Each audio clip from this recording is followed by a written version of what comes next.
জামাই ষষ্ঠী স্পেশাল থালিতে রয়েছে বাসমতি চালের ভাত, রয়েছে বাসন্তী পোলাও, সঙ্গে লেবু, ডাঁটিওয়ালা লম্বা করে কাটা বেগুন ভাজা, ডিজাইন করে কাটা পটল ভাজা, ঢ্যাঁড়স ভাজা, রয়েছে ঝিঙে আলু পোস্ত। এখানে আমি ঝিঙে আলু পোস্তটা দিয়ে দিচ্ছি।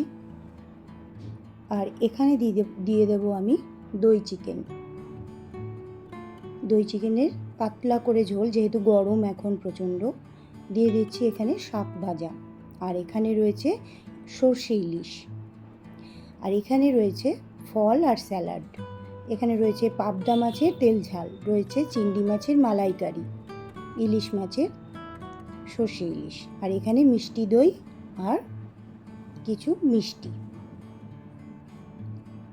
এখানে রয়েছে 3-4 রকমের মিষ্টি।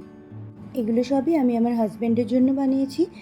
ভালো লাগলে লাইক, শেয়ার, কমেন্ট করতে ভুলবেন না।